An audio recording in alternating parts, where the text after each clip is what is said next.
Katarina has always been one of those champions who had no real personality beyond what her dated and overly theatrical league self-portrayed. And even that was essentially just, oh look at me, I'm a merciless assassin, I kill people so damn much, I'm the best at killing people.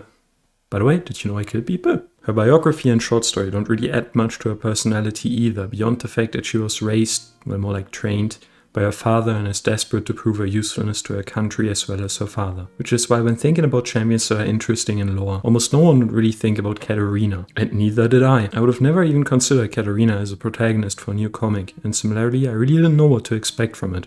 But upon carefully reading it, I'm actually starting to like this comic. Both for Katarina as a character and the general world building and story it brings with it. So today, I just want to give a small summary of the story. Maybe I'll make another video talking about theories and stuff. Katarina is currently working for Swain. In Swain's interest, she's killing people who are threatening Noxus, like a rogue general who doesn't accept Swain's rule, or a war mason who is costing too many soldiers' lives in his reckless battles.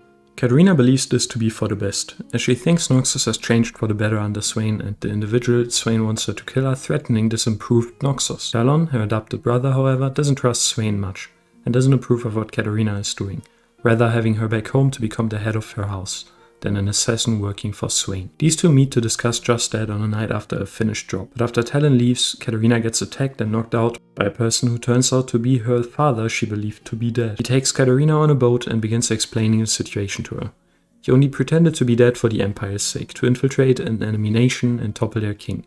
However, Swain had betrayed him and Katarina. He had changed the plans last second to put the unprepared Katarina in charge of killing Luxana, Crown Guard, and the king, hoping she would fail the mission and give Swain what he needs to destroy the, God I hate French, du Cortot name, so he could start his war on the noble families and take complete control of Noxus, or so Katarina's father claims.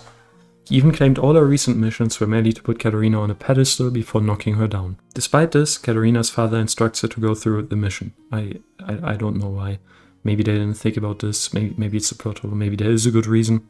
And she sets out to the Damassian capital, where she first meets Luxana, as she is currently trying to escape her house arrest to meet Silas. See the Lux comic for more context? But instead of killing her, quickly and correctly, determines that Lux would deal more damage to Demacia alive than dead, and ends up helping her instead. Now to her next target, the king, she manages to sneak into the king's safe room in the wake of the chaos Silas caused, before the king retreats back and closes it off. She successfully kills the king and now faces down a bunch of elite soldiers guarding the king outside of his safe room.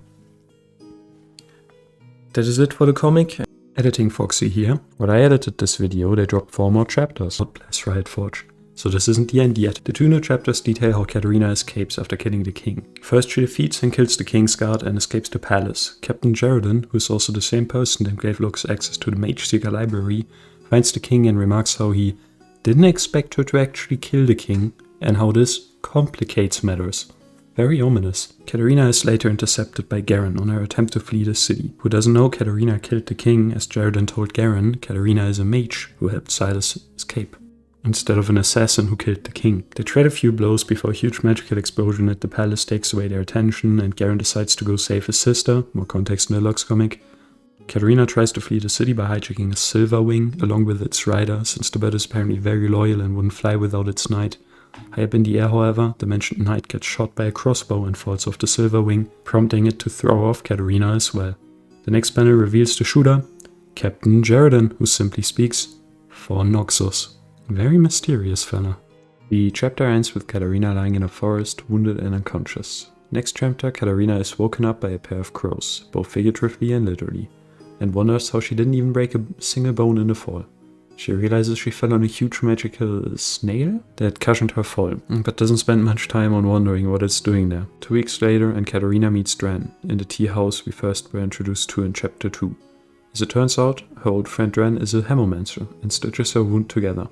Captain Jarvan, if that is even his real name, followed her there and observes her from outside. Katarina decided to go see Talon, to warn him if he wasn't involved, or settle an old debt if he was involved in that attempt on her life. She moves back to her old family home and finds Talon, who supposedly was sleeping. She feigns ignorance and gets closer.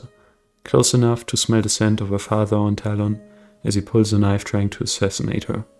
Katarina and Talon get into a scuffle, and Katarina wounds Talon on his face before leaving him alone. Her parting words to her brother being that she hopes Talon can finally break free of their father's clutches and become his own person, like she did, or else she would kill him. Heartbroken, she goes back to Dran and prepares for a final confrontation with her father.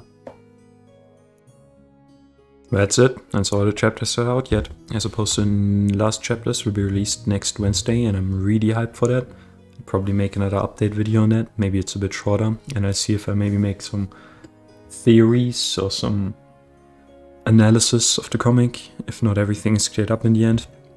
But that's gonna be it for this video for now. If you liked the video, I'd be ever so grateful about a subscribe, or follow me on Twitch or something where I live stream, so that I can reach sweet monetization. I'm a fucking sellout. But thanks for watching for now, and see you next time.